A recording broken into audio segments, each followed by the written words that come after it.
Bismillahirrahmanirrahim.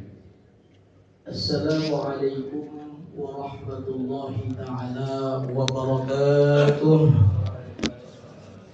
Alhamdulillah wa syukurillah wal-'aunu minallah wa ma taufiquna illa billah.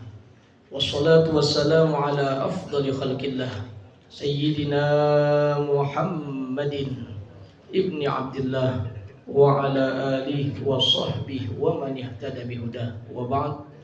Allahumma la sahla illa ma ja'altahu sahla wa anta taj'alul hazna idha syi'ta sahla.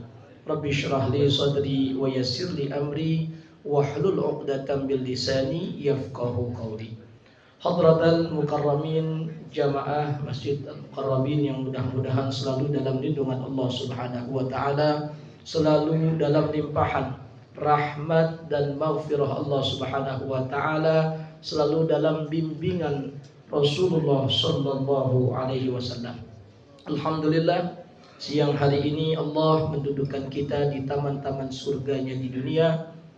Harapan dan doa kita mudah-mudahan duduknya kita sejenak dengan niat i'tikaf, dengan niat belajar ilmu agama, tafaqquh fiddin, menjadi sabab kelak kita duduk bareng-bareng bersama Rasulullah sallallahu alaihi wasallam. Salawat beriring salam semoga senantiasa pula kita hadiahkan kepada baginda Nabi Muhammad sallallahu alaihi wasallam. Hadirin hadirat yang dirahmati Allah Subhanahu wa taala, tema kita pada siang hari ini adalah Ramadan bersama Al-Quran. Maka ketika Al-Faqir diberikan kesempatan untuk hadir di tengah-tengah hadirin hadirat di masjid ini, terbesit ingin mengajak bersama membaca beberapa ayat dalam surat Thaha. Maka nanti insya Allah kita baca kurang lebih 3 ayat saja, ya, bareng-bareng saya talkinkan, bapak-bapak mengikuti, ibu-ibu mungkin yang ada di musholanya mengikuti. Harapannya mudah-mudahan dengan bacaan kita ini menambah keberkahan majlis kita. Amin ya rabbal alamin. Ya, saya baca, para hadirin mengikuti talkinan saya. A'udzu billahi minasy syaithanir rajim.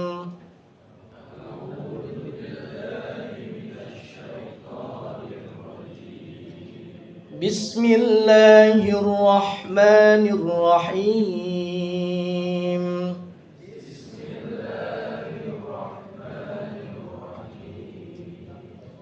Thaha ma anzalna 'alaikal qur'ana litashqa. Ma anzalna 'alaikal qur'ana litashqa illa tadhkiratan liman yakhsha. Illa tadhkiratan liman yakhsha. Tanzilan mimman khalaqal arda was samawatil ula. Illa tanzilan mimman khalaqal arda was samawatil ula. Nah, 3 ayat ini insya Allah akan membersamai kita dalam kajian siang yang singkat ini. Ramadan bersama Al-Quran. Pertanyaannya adalah, kenapa Allah turunkan Al-Quran? Dan Allah turunkan di bulan Ramadan. Mungkin terbesit pertanyaan ini dalam diri kita. Kenapa bukan di bulan Muharram? Kenapa bukan di bulan Safar? Kenapa bukan di bulan kelahiran Nabi Rabiul Awal? Tapi pilihan Allah jatuh pada bulan Ramadan, bahkan dikenal di malam Lailatul Qadar. Ternyata beberapa para ulama ketika mengkaji ayat-ayat Al-Quran beserta bulan Ramadan, maka didapati ternyata puasa dan Al-Quran adalah dua hal yang memiliki ikatan kuat. Dua hal yang memiliki ikatan kuat. Allah memerintahkan puasa Ramadan tujuannya agar kita termasuk golongan orang-orang yang bertakwa. Tegas Allah katakan, kutiba alaikumus syiyam kama kutiba alal ladzina min qablikum la'allakum tattaqun. Telah diperintahkan kepada kamu sekalian orang-orang yang mengaku beriman puasa di bulan Ramadan, sebagaimana diperintahkan kepada orang-orang sebelum kamu agar kamu menjadi pribadi-pribadi yang bertakwa. Ciri-ciri orang yang bertakwa adalah orang yang dekat dengan Al-Quran. Ciri-ciri orang yang bertakwa adalah orang yang dekat dengan Al-Quran. Maka Allah Subhanahu wa ta'ala tatkala menurunkan Al-Quran tidak ada hal yang tidak bermanfaat di dalamnya. Tegas tadi dalam surat Toha. Toha ma anzalna alaikal qur'ana litashqa. Kata Allah, tidaklah kami turunkan Al-Quran kepadamu. Mu di sini sejatinya kepada Nabi Muhammad. Tapi di dalam ilmu tafsir, ketika kita mengkaji, mentadaburi ayat-ayat Al-Quran, itu boleh kita bahasakan Al-Quran tersebut seolah-olah berbicara kepada kita. Al-Quran tersebut seolah-olah berbicara kepada kita. Maka kata para ulama, kalau kamu ingin berbicara dengan Al-Quran, sholatlah. Kalau kita ingin berbicara dengan Allah, salatlah. Di dalam salat kita berkomunikasi dengan Allah dari awal takbiratul ihram sampai salam. Allahu Akbar. Itu memiliki arti, ya Allah, Engkaulah yang maha besar. Lebih besar bahkan dari masalah yang aku hadapi. Kemudian kita baca suratul Fatihah. Alhamdulillahi Rabbil Alamin ila assalam, sampai kepada salam. Itu isinya semua adalah komunikasi kita kepada Allah. Kita berbicara kepada Allah. Tapi kata para ulama, kalau pingin Allah berbicara kepadamu, bacalah Al-Quran. Bacalah Al-Quran. Maka tatkala Allah mengatakan ma anzalna alaikal qur'ana litashqa, tidaklah kami menurunkan kepadamu, semua yang hadir di sini. Litashqa, agar kamu menjadi orang-orang sengsara. Tidak. Artinya ini janji Allah. Orang yang dekat dengan Al-Quran tidak akan pernah sengsara. Orang yang dekat Al-Quran tidak akan pernah hidupnya terasa sempit. Orang yang dekat dengan Al-Quran selalu Allah dekatkan kepada kebaikan, bahkan keberkahan dalam setiap langkahnya. Ini janji Allah. Ma anzalna alaikal qur'ana litashqa. Maka bulan Ramadan ini menjadi momentum penting. Tatkala Allah mengatakan syahrul Ramadan alladzi unzila fihil Qur'an. Bulan Ramadan adalah bulan diturunkannya Al-Quran. Ketika kita bicara Ramadan dengan Al-Quran, kemudian kita lihat sosok baginda Nabi yang dikatakan uswatun hasanah, kita mendapatkan apa? Ternyata baginda Nabi SAW dikatakan dalam sebuah hadis, setiap bulan Ramadan itu senantiasa tadarusan dengan malaikat Jibril. Tadarusan dengan malaikat Jibril. Artinya Nabi tidak pernah meninggalkan Al-Quran di bulan Ramadan. Pertanyaannya untuk kita saat ini, di mana Al-Quran kita? Atau tersusun rapih di rak-rak rumah kita? Atau tersusun rapih masih di dalam saku kita? Atau tersusun rapih di dalam lemari kita? Kata para ulama, kalau ingin tahu bersih atau tidaknya hati seseorang, lihatlah Qur'annya. Kata para ulama, jika ingin mengetahui bersih atau tidaknya hati seseorang, lihat Qur'annya. Kalau Qur'annya berdebu, boleh jadi hatinya pun berdebu. Tapi orang yang senantiasa dekat dengan Qur'annya, ma anzalna 'alaikal Qur'ana litashqa. Kata Allah, tidaklah kami turunkan Al-Quran kepada mereka yang membacanya kemudian mereka itu merasa sempit, sulit. Tidak. Justru Allah titipkan dalam setiap bacaan-bacaan Al-Quran keberkahan-keberkahan, kebaikan-kebaikan yang mungkin tidak akan pernah didapatkan orang yang jauh dari Al-Quran. Sallu ala Muhammad. Allahumma shalli wa sallam. Maka Ramadan bersama Al-Quran menjadi tuntutan. Pak, Bu, Ramadan bersama Al-Quran menjadi tuntutan bagi setiap umat yang mengaku beriman.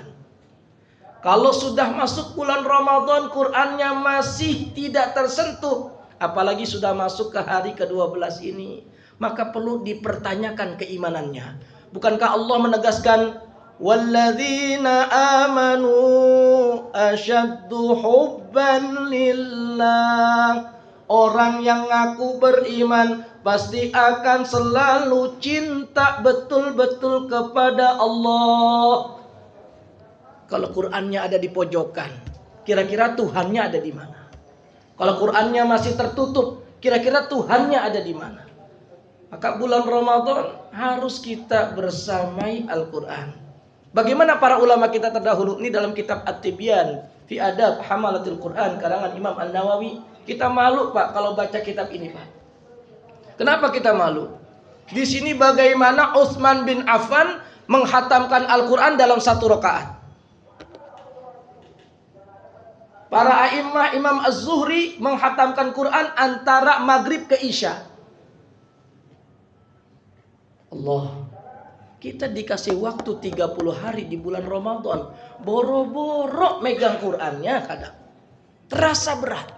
Maka kata guru kami, setiap kali kami ketika datang bulan Ramadan di pondok kami, doa ketika masuk bulan Ramadan apa? Allahumma paksakeun. Ya Allah, paksain untuk melakukan kebaikan. Sebab ada pepatah mengatakan, bangunlah kebiasaan baik dalam hidupmu, maka kebiasaan itu akan menjadi habitmu. Bangun kebiasaan baik. Kebiasaan apa? Baca Quran. Kebiasaan apa? Qiyamul lail. Kebiasaan apa? Menjaga puasanya, tidak hanya sebatas menahan lapar dan minum, tapi menjaga syahwatnya dan lisannya. Kita bangun habit yang baik, terkhusus di bulan Ramadan. Dengan begitu insya Allah Ramadan kita akan senantiasa lebih baik daripada Ramadan tahun sebelumnya. Hadirin hadirat yang dirahmati Allah Subhanahu wa taala. Maka kalau kita berbicara Al-Qur'an, ya, kalau kita berbicara Al-Qur'an itu tidak akan habis, Pak, tentang keutamaan-keutamaannya. Dalam sebuah hadis, Pak, ini kesempatan emas. Rasulullah sallallahu alaihi wasallam menegaskan, Iqra'ul Qur'an fa innahu ya'ti yaumal qiyamati syafi'an li ahli. Bacalah Al-Qur'an, sesungguhnya Al-Quran kelak pada hari kiamat akan menjadi syafaat bagi yang senantiasa membacanya. Kata para ulama, maksud ahlul Quran di sini bukan hanya sebatas membaca, tapi berusaha mentadaburi dan mengamalkannya. Maka kalau seandainya kita sudah punya kebiasaan membaca Al-Quran, bagus. Sesekali kita coba baca terjemahannya. Kalau memang belum mampu membaca tafsirannya, baca terjemahannya. Sebab apa, Pak, Bu? Kalau kita bicara tentang Al-Quran, masih ingat tentang kisahnya jin yang mendengar Al-Quran kemudian masuk Islam. Bagaimana dahsyatnya lafaz-lafaz Allah, kalam-kalam Allah ketika terdengar oleh bangsa jin sekalipun, itu menggetarkan hati mereka. Sampai mereka pun akhirnya masuk Islam. Pertanyaannya, kita bangsa manusia, ketika kita mendengar Al-Quran, sudahkah kita merasa ada getaran dalam hati kita? Bukankah Allah juga menegaskan, innamal mu'minuna idza dzukirallah wajilat qulubuhum wa idza tuliyat alaihim ayatuhu zadatuhum imana. Kata Allah, sesungguhnya ciri-ciri orang yang beriman itu ketika nama Allah disebut, Allahu Akbar, getar hatinya, Pak. Wa idza tuliyat alaihim ayatu, dan ketika ayat-ayat Al-Qur'an dibacakan, zadatuhum imana, imannya bertambah. Maka Ramadan harus bersama Al-Qur'an. Tuntutannya harus bersama Al-Quran. Jangan disia-siakan. Imam Asy-Syafi'i sama di dalam kitab At-Tibyan fi Adab Hamalatil Quran. Itu di bulan Ramadan, Pak, imamnya madhab kita nih, madhab Imam Syafi'i di Indonesia. Itu di bulan Ramadan ngehatamin Quran 60 kali. Halo, Imam Syafi'i di bulan Ramadan itu ngehatamin Quran 60 kali. Kira-kira kita yang ada nih, yang sampai detik ini diberikan kesempatan untuk bisa merasakan Ramadan, padahal di bulan Rajab doa kita sama. Allahumma barik lana fi Rajaba wa Sya'bana wa ballighna Ramadan. Ya Allah, berkahi kami di bulan Rajab dan bulan Sya'ban, dan sampaikan kami ke dalam bulan Ramadan. Ada orang baru akhir Rajab meninggal. Ada orang udah bulan Sya'ban akhir meninggal. Ini kita orang-orang pilihan yang Allah masih berikan kesempatan untuk bisa menghirup nafahat Ramadan, keberkahan bulan Ramadan, keindahan bulan Ramadan. Apakah kita mau menyanyiakan? Apakah kita nggak mau juga membaca Al-Quran? Yang dikatakan bulan Ramadan syahrul Quran, bulannya untuk membaca Al-Quran. Maka usikum wa iyaya nafsi, saya mewasiatkan diri saya. Sekarang sudah tanggal 12 Ramadan. Yang belum hatam atau belum sama sekali memegang Al-Qur'annya, ayo. Jangan sia-siakan bulan Ramadan. Rasulullah pernah mengisyaratkan begini, Pak. Dan saya selalu baca wasiat ini setiap kali saya ngimamin. Kata Rasulullah SAW, pernah di akhir-akhir hayat Nabi ngimamin, Nabi bilang begini, Sallu salatal muwaddih. Sallu, salatlah kalian, salatal muwaddi, seperti salatnya orang yang akan meninggalkan dunia. Maksudnya, salatlah kamu seolah-olah ini salat terakhir bagimu. Ini isyarat dari baginda Nabi. Kalau sampai tanggal 12 ini Allah masih memberikan kita nafas kehidupan untuk puasa di bulan Ramadan, jangan disia-siakan. Sering ingetin hati, jangan-jangan ini Ramadan terakhir kita. Jangan-jangan ini salat zuhur terakhir kita. Jangan-jangan ini kajian terakhir saya. Jangan-jangan perlu sesekali kita kasih alarm dalam diri kita. Jangan-jangan nanti sore akhir kita buka puasa sama bapak ibu kita. Jangan-jangan nanti malam akhir sholat malam kita. Mau kita sia-siakan? Tidak. Artinya Rasulullah ingin mengingatkan kepada kita, jangan sampai Ramadan berlalu seolah-olah Ramadan bulan yang biasa-biasa saja. Baca Al-Quran, nanti Al-Quran jadi syafaat kita. Baca Al-Quran, bahkan dalam hadis dikatakan surga kita tingkatannya tergantung akhir ayat yang kita baca. Rasulullah bersabda, Iqra warqa warattil, kata Nabi.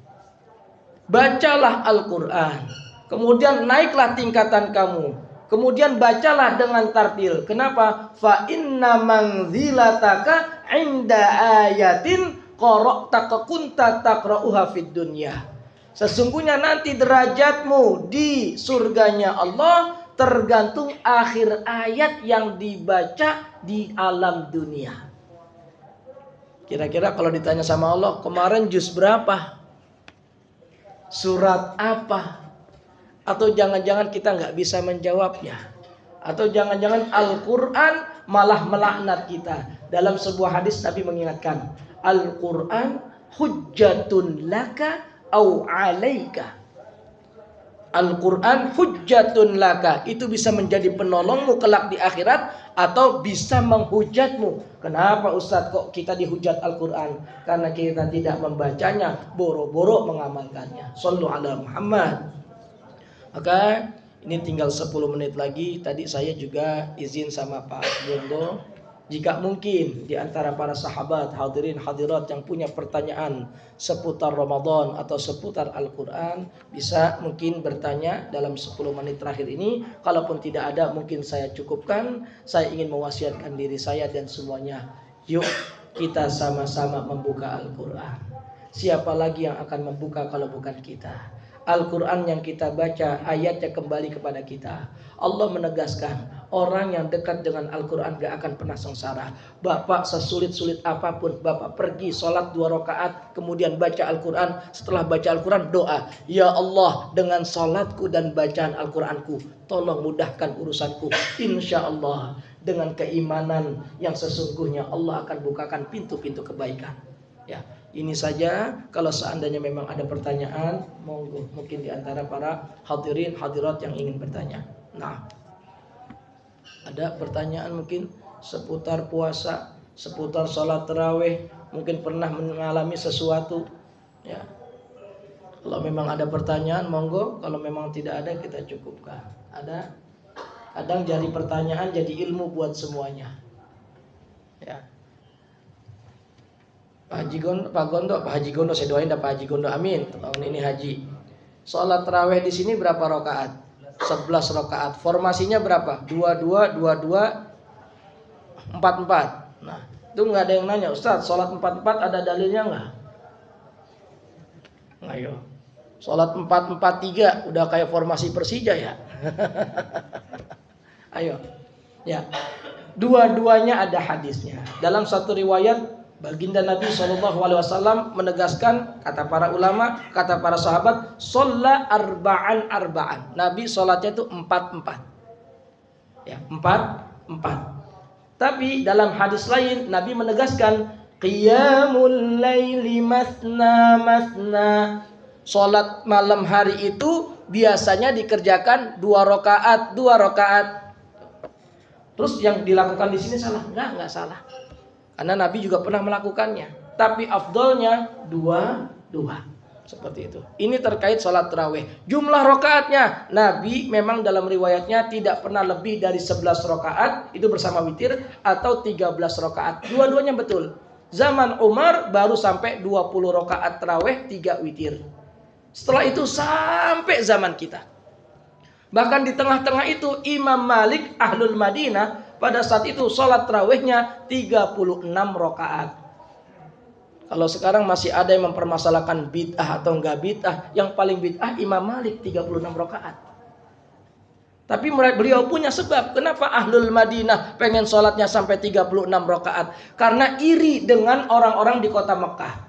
Di kota Mekah itu Pak, setiap 4 rakaat itu ada tarwihah. Tarwihah itu artinya istirahat. Maka dibilang tarawih. Tarwihatun, tarwihatani, tarawih. Artinya ada beberapa istirahat di sela-sela sholat. Nah, di setelah sholat itu ada istirahat. Ketika orang istirahat, Ahlu Mekah itu tawaf, Pak. Ahlu Mekah tawaf. Tawafnya 7 kali.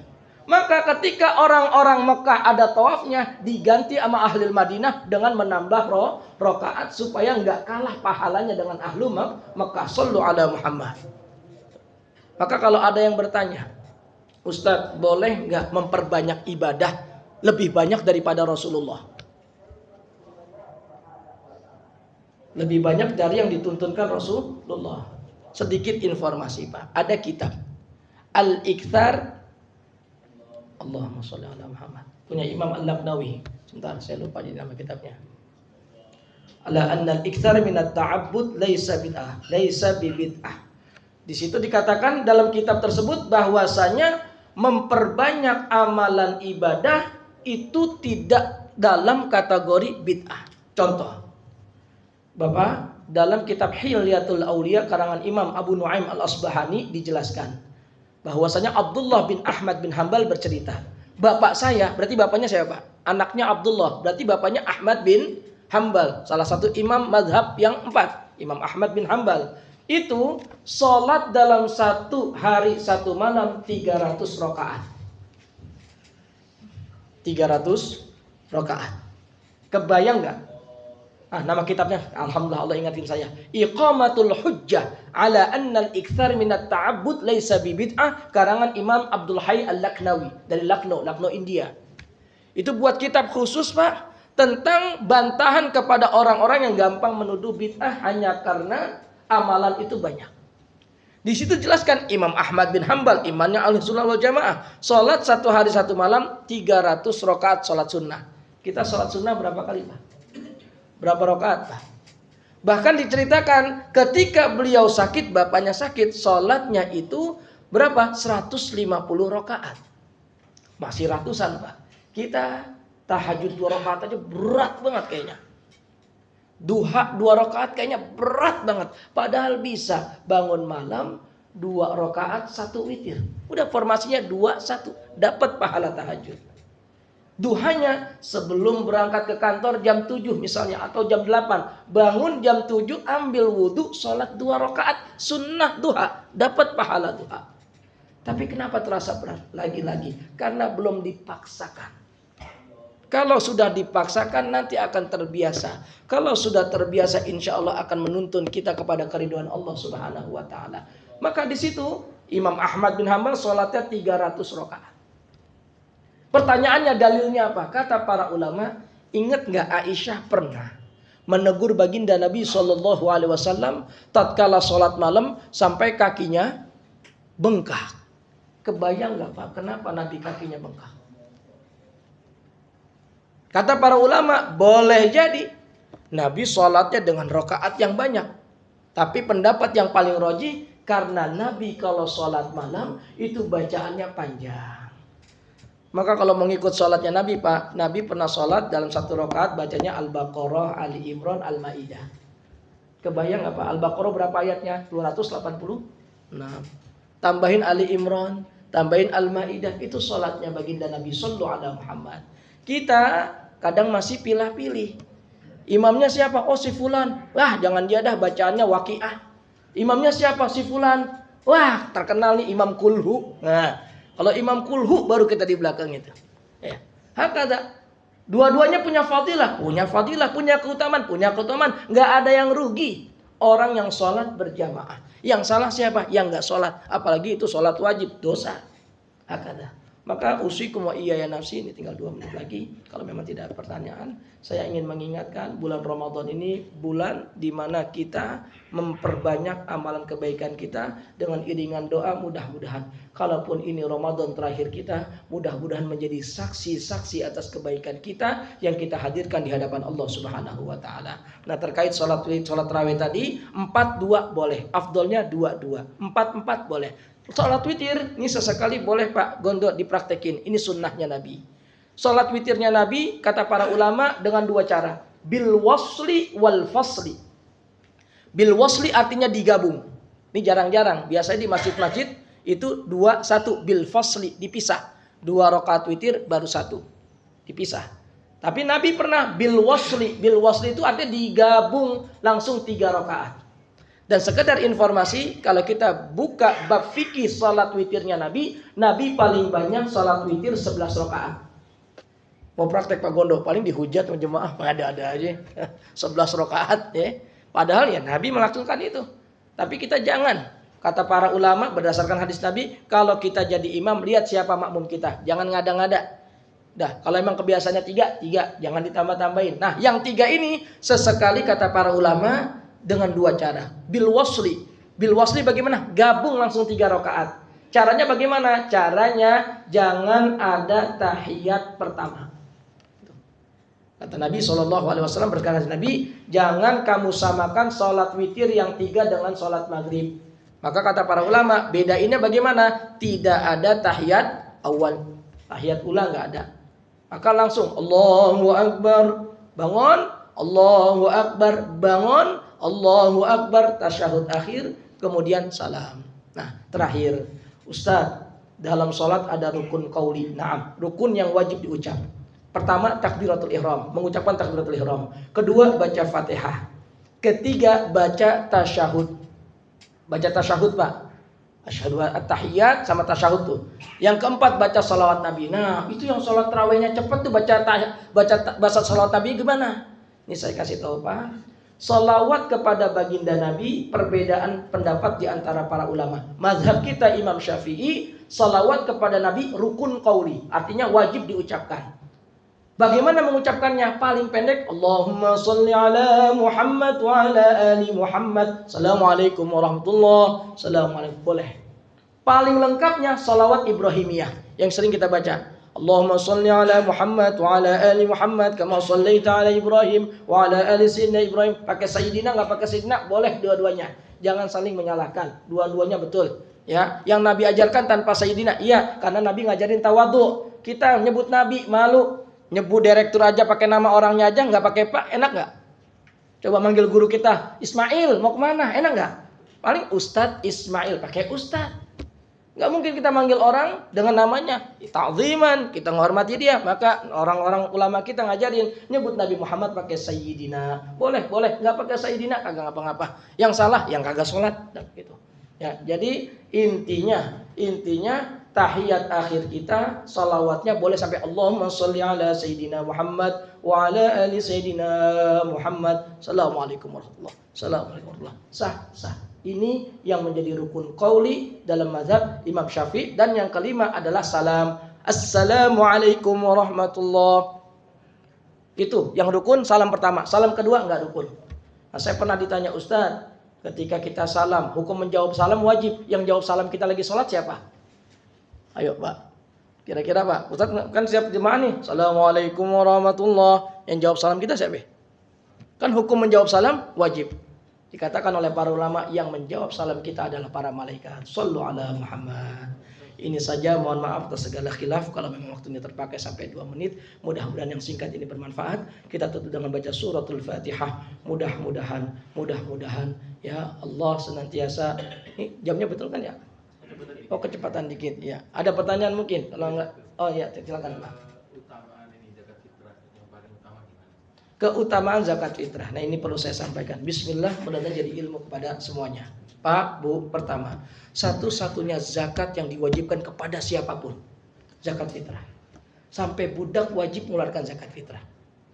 Sampai orang miskin pun wajib membayar zakat fitrah. Loh, kok orang miskin wajib zakat fitrah? Kalau ketika, nih Pak, zakat fitrah itu ada waktu jawaz, ada waktu wujub.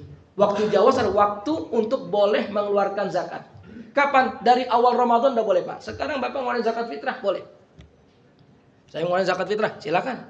Tapi waktu wajibnya kapan? Ketika akhir maghrib tanggal terakhir Ramadan.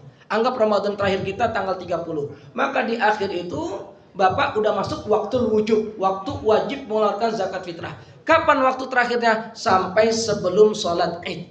Nah, misal si miskin yang dulu dikenalnya miskin nih, tiba-tiba dapat rezeki nomplok 5 juta, misalnya 5 juta sebelum sholat Id. Maka pada saat itu dilihat dia bisa nafkahi anaknya enggak? Untuk hari itu doang Pak. Bisa nafkahi istrinya enggak? Bisa nafkahi misalnya dia punya pembantu enggak? Orang miskin punya pembantu, kaya dong. Ya, karena pembantu itu nanti yang bayar zakatnya boleh jadi kita.